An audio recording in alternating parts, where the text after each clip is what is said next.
que ver con el asesinato y desaparición de María de los Ángeles París. Por este hecho se ha imputado a 5 policías por su muerte, policías que estaban en esa comisaría 10ª allí en Rosario cuando murió el pasado 3 de mayo del 2017. Uno de sus familiares, justamente su hermano Guillermo, con quien estamos en línea, apuntó una complicidad política, judicial y policial. Por eso hablamos con Guillermo. Guillermo, muy buenos días. Aquí Antonio Fernández Llorente, Carla Rebello y Janina Álvarez te saludan. ¿Qué tal? Buen día, ¿cómo te va? Bien. Guillermo, quedan varios interrogantes, ¿no? ¿Cómo llega tu hermana a la comisaría? ¿La detienen? ¿Ella va a hacer una denuncia? Hay un montón de dudas que están en el aire, ¿no? No, sin duda, nosotros hasta el día de hoy tampoco lo sabemos. Es decir, la única versión que hubo fue de parte de la policía de que ella fue a hacer una denuncia de robo, sí, lo cual tampoco nos consta. Fíjate vos que no figura ni en el libro de entrada ni la denuncia fue hecha nunca. Y también nos precisan un horario que tampoco lo podemos saber. Pues nosotros solicitamos que se auditaran las cámaras de seguridad, pero como la Fiscalía en todo momento se encargó de hacer la investigación, digamos, prácticamente en contra nuestra, o sea, tapar la investigación. Tomó demasiado tarde las medidas y las cámaras, digamos, ya no tenían más el backup de filmación, entonces tampoco podemos llegar a hacerlo. Se hizo inclusive un rastreo por antenas y tampoco condicen un montón de cosas. Entonces, la verdad que la única seguridad que tenemos es de que a ella la mataron en la comisaría, como así lo dice la autopsia, y que es contundente, y no hay, digamos, cuestiones que podamos saber por qué fue a esa comisaría, qué es lo que tuvo que hacer. Aparte no tenía nada que ver con su casa, ni con sus horarios de trabajo, ni con nada. No, jamás iba por ese lugar, no quedaba de paso, no tenía amistades, no, nada. ¿Qué es lo que dice la autopsia, Guillermo?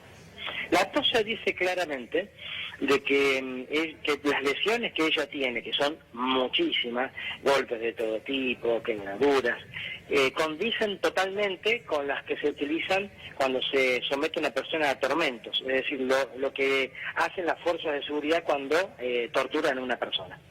Lo dice fehacientemente y que esto le provocó lesiones de muerte. O sea, es totalmente definitiva lo que la segunda autopsia arrojó, ¿verdad? La golpearon hasta matarla. Exactamente, tal cual, es así. La torturaron y la mataron. Y sí, al aplicarle golpes, vos fíjate que mi hermana es no solamente detenida, sino privada legítimamente de la libertad. Después, sufre tormento, tortura seguida de muerte. O sea, realmente es una cosa espantosa, terrible y viola totalmente los derechos de una persona. Guillermo, ahora, y hoy, en esta audiencia donde se va presuntamente a, no sé, a dictar prisión preventiva a los policías, son 5 policías, ¿no? Sí. ¿Quién la encabeza? Porque si la justicia encubrió, digamos, es hasta bastante peligroso, te diría. ¿En qué aspecto peligroso? No, porque a ver, si hay un encubrimiento por parte de la Fiscalía que nunca investigó absolutamente nada, hoy la misma justicia o esta misma fiscal va a ser quien los va a acusar. Sí, tal cual. ¿Sabes qué pasa? No, es que ya llega un punto en donde ya no se puede volver atrás. En realidad ellos llegamos a 2 años por el tema de todas las dudas o de las idas y vueltas que tuvo la Fiscalía, porque en realidad ya no había más ningún tipo de producción de prueba. Nosotros hace un tiempo atrás tuvimos una entrevista, fuimos a Fiscalía, y en donde la familia y los abogados le preguntábamos a la fiscal Bartocci por qué no lo había hecho anteriormente. Vos sabés que en diciembre ya se habían supuestamente puesto de acuerdo, digamos, ella, varios fiscales que estuvieron siendo consultados y el jefe de los fiscales, y habían decidido que iban a imputarlos. ¿Por qué ahora 6 meses después? Y antes de diciembre, muchísimo antes, casi un año antes, prácticamente al tiempo después de cuando se había hecho la segunda autopsia, que lo hizo personal de la morgue de la Suprema Corte de Justicia de Buenos Aires, que es primera vez en el país que sucede, en Santa Fe, perdón, que sucede. Nunca antes habían autorizado una segunda autopsia, y menos aún con personal que no fuera de la provincia. Imagínate vos, digamos, lo poco creíble que es un instituto médico legal de acá de Rosario, que no tuvieron otra que solicitar que vinieran personas, agentes externos a la provincia para garantizar la transparencia. Claro, pues bueno, no había ningún tipo te preguntaba, de... ¿qué garantías tenés vos de esta misma justicia? Porque 2 años pasaron, es la misma fiscal, se ponen todos de acuerdo, hay un encubrimiento, de acuerdo a tus palabras, ¿no? ¿Qué garantías tenés vos que efectivamente se haga justicia, no? Pasa que nosotros somos parte querellante, aunque, digamos, la fiscal, que no lo va a hacer, ya se ha puesto de acuerdo, la fiscal, digamos, los va a imputar. Los va a imputar. Pero sí, los va a imputar. Nada más que nosotros, los querellantes, los vamos a imputar por una causa mucho mayor. Es decir, lo que intentan hacer ahora, luego de que ya no hay manera de poder, digamos, sobreseerlos y sacarlos totalmente de la causa, los tienen que imputar, pero obviamente les quieren dar la mínima. Es decir, sería como una cuestión así como procesarlos por incumplimiento de funcionario público. Y la verdad que es una barbaridad, porque eso no fue un incumplimiento de funcionario Fue una público. muerte, una tortura seguida de muerte. Así es. Hay que llamar mi las cosas hermana, por su nombre. legalmente, eso es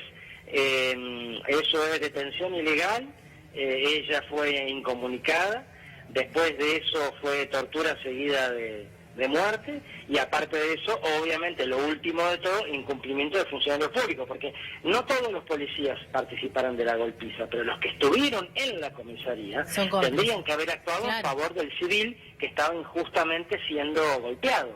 Es decir, la policía no es como el ejército, que el ejército se debe a sus comandantes superiores y tienen distintas leyes, inclusive pueden llegar, si desobedecen a un superior, puede venir una corte marcial. La policía no tiene ese mismo tipo de situación verticalista. Cada uno de ellos puede actuar según su conciencia y rebelarse cuando ven que se está haciendo un acto de injusticia contra lo que es la ley, y ninguno dijo nada. Entonces a todos les cabe verdaderamente sanciones, nada más que en distintos grados. Guillermo, muy cortito preguntarte, ¿se pudo saber por qué la habían detenido a tu hermana?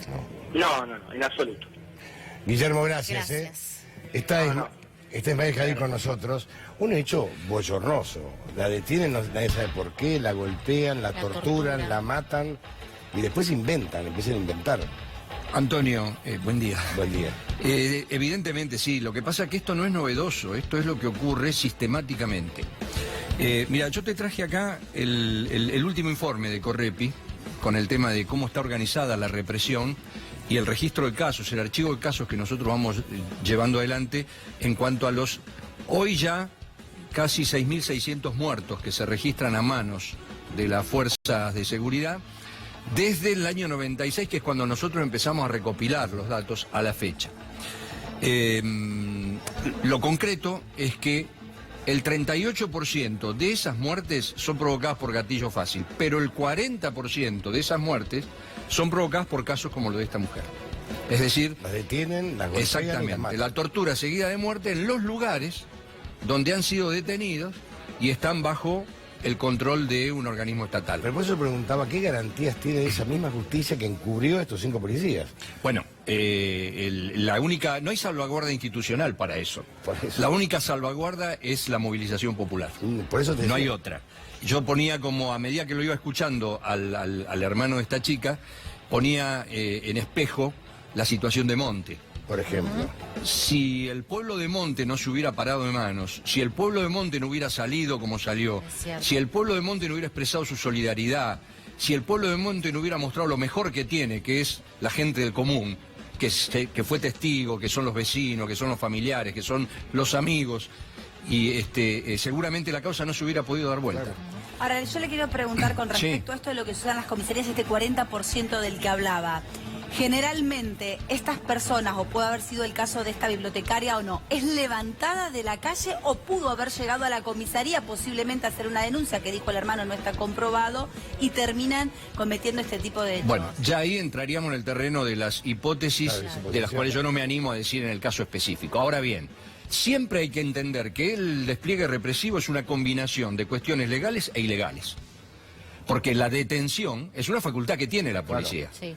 El tema es qué pasa con esa detención, los motivos por los cuales detiene y cómo proceden en simultáneo con eso que pareciera ser una medida legal, aparenta tener eso, pero que después deriva en este tipo de condiciones. También los presos que están en las cárceles están, entre comillas, legalmente detenidos. Sí.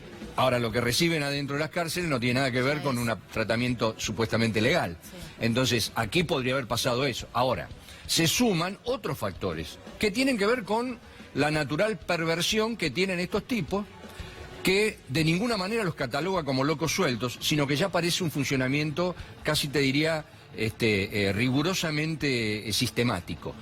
Pongo como ejemplo la posibilidad de muchos policías, que ya se ha hecho como una costumbre, de abusar sobre todo cuando detienen mujeres o cuando tienen vínculos con alguna de las mujeres, de abusar de ellas.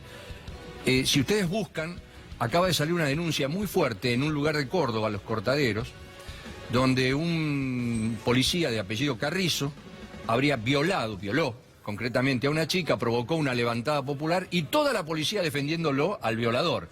Y algún medio de prensa, canalla, también, intentando saber cómo era el nombre de la víctima, en vez de poner en primer plano el nombre y apellido de Luis Carrizo, el violador.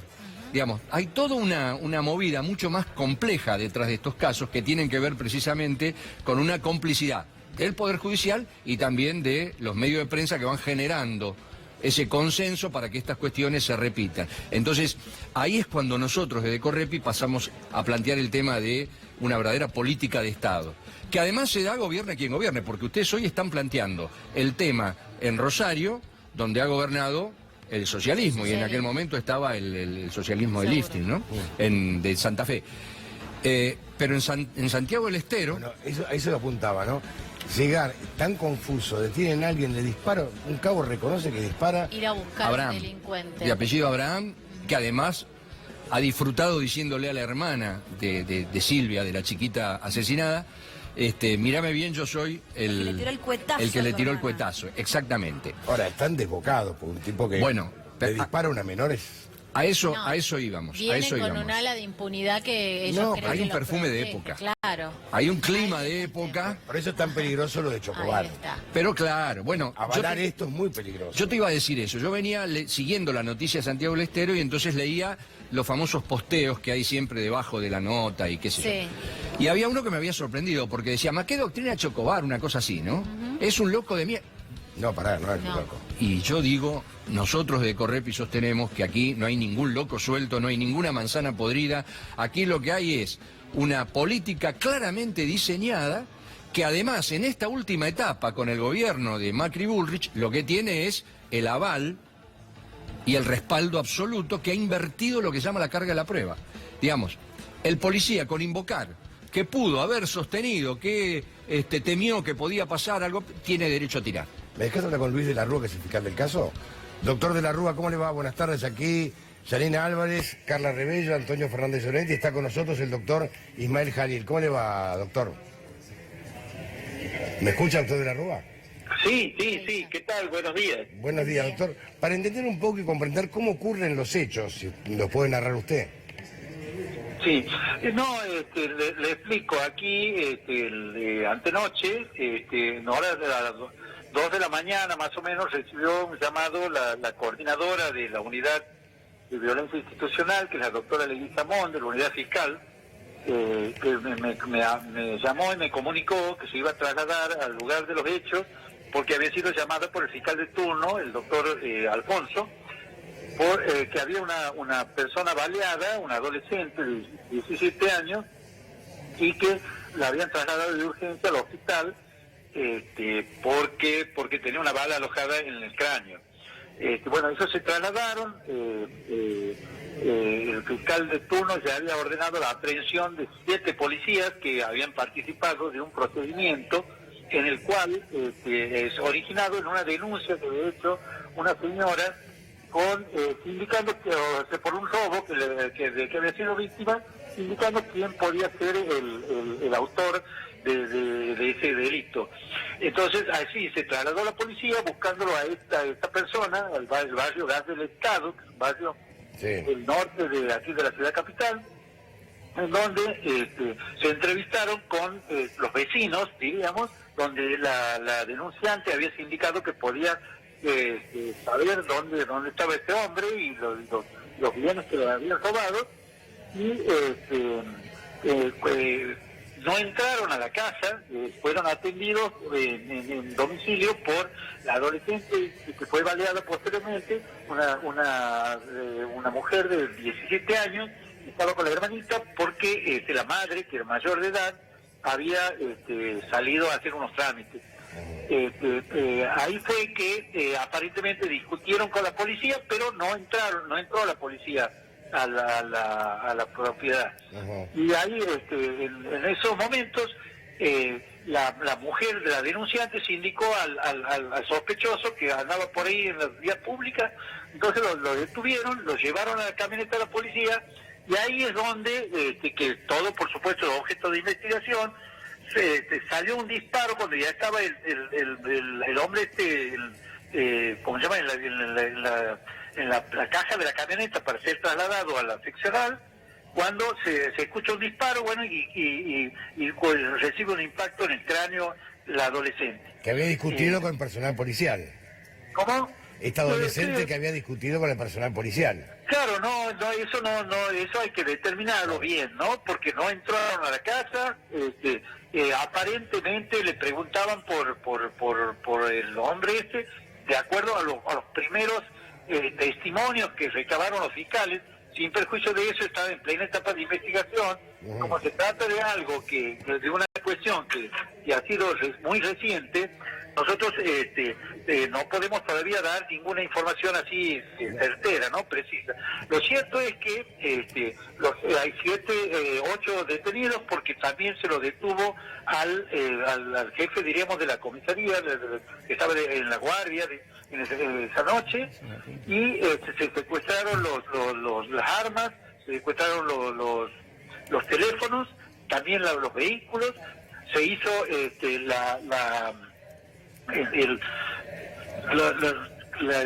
tratamiento ese que se hace para sacar, diríamos, la pólvora de las manos, diríamos, para determinar quién ha desflagrado pólvora en la mano, que se ven nitratos, o sea, que se puede determinar quién ha efectuado el disparo. Ahora, doctor, ¿en qué circunstancias se da el disparo? Usted dice que el disparo sale del interior de la camioneta. Aparentemente sí, de acuerdo a los primeros observaciones que hace Gendarmería, porque se hizo intervenir a Gendarmería Nacional, ya que están sospechados miembros de la Fuerza Policial Provincial. Claro. Entonces, para que disipar cualquier duda sobre la transparencia del procedimiento, se convocó a Gendarmería Nacional, que son los que están haciendo las pericias. Aparentemente ha sido a distancia. ¿Fue un enfrentamiento o hubo un disparo que salió del interior porque sí? No hubo ningún enfrentamiento, aparentemente. Yo le digo, de acuerdo a las primeras observaciones, ¿no? No podemos determinar todavía, pero aparentemente no, hubo un disparo que es inexplicable realmente, una tragedia. Cuesta entender por qué puede haber ocurrido. Lo cierto es que ha habido algún abuso de un policía respecto a esto, evidentemente, porque ellos no están autorizados a sacar Pero, doctor, buenos días, el doctor Jalil le habla, ¿cómo le va? ¿Qué tal? Mucho gusto. Mi pregunta es esta: ¿de qué abuso estamos hablando si sale un disparo en circunstancias donde usted dice que no hay enfrentamiento, donde no hay tiroteo, donde no existe más que la detención de una persona? ¿De qué abuso me está hablando y no en cambio de una determinación concreta de tirar a matar? Porque pegó en la cabeza de la criatura. Claro, yo no, por eso no puedo detener, no, un abuso digo en el sentido, yo no digo abuso de armas, yo digo un exceso en Pero insisto, doctor, discúlpeme, usted y yo sabemos qué significa una cosa y otra. ¿De qué exceso me puede estar hablando? ¿De cuál es el exceso del que se me puede estar hablando? Si hay un disparo salida de un arma reglamentaria desde adentro de una camioneta hacia una chica desarmada que está afuera, ¿de qué exceso estamos hablando? Contesto, los 7 policías que han intervenido están imputados por el delito de ahora de homicidio, porque falleció por homicidio agravado por su condición de policía. O sea, yo... Muy bien, entonces no hay exceso, doctor. Hay un homicidio. Porque no sé qué peligro podría representar esta adolescente. Ninguno, claro. Pero ¿y si ninguno? Si usted mismo está diciendo que no hubo ningún riesgo. No, bueno, pero lo que hay que determinar si ha habido solo, como usted dice, o ha habido, por ejemplo, un disparo que ha ido a algún lado, ha rebotado, y bueno, todo eso va a surgir de la pericia.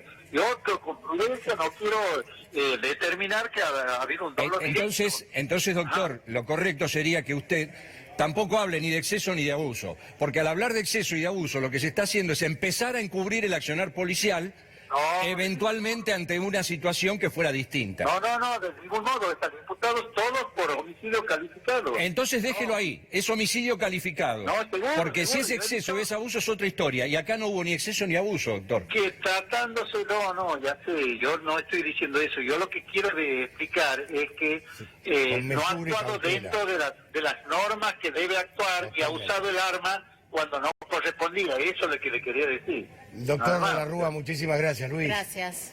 No, está bien. Gracias. Gracias a usted. Bueno, por lo a menos ver. se clarifica que es homicidio calificado. No, El pero homicidio- también cambian las cosas porque al principio se hablaba de un enfrentamiento. Y acá No, es que hay testigos... Nunca sabe hubo que no hay disparos del otro lado, ni o sea, hubo una Esto está resistencia a que no dejaban que entren en la vivienda porque decían las familias que no tenían orden de allanamiento. Bueno, que es así. Y claro, que por no eso. corresponde. Obvio. La única posibilidad que tienen O sea, de nunca hubo ingresar disparos. es infraganti delito Obvio. en una persecución, Y etc. Ojo, no, un allanamiento. detalle que no es menor, todo empezó y se originó O por con el la robo orden de de 2 allanamiento. herramientas que una mujer fue a denunciar y que había identificado a 2 personas, una el tío de la víctima, el novio de la tía de la víctima, y sospechaban también de la pareja de esta chica de 17 años. Eso fue el Pero yo lo que comienzo quiero hacer de este hincapié desastre. es precisamente en lo que le hacía notar Antonio rato antes al hermano de la chica de Rosario. Es decir, cómo confiar en la justicia Claro. cuando ya la justicia, aún con esta precariedad de la información, empieza a hablar con términos como exceso, abuso, digamos, ya empiezan a perfilar la justificación del accionar policial. Y a eso me refería cuando decía, hay todo un clima de época, porque estos casos sucedieron siempre. Estos casos están superabundando, por eso traje esto que es el detalle de todos esos casos que nosotros fuimos recopilando. Esto ocurrió siempre.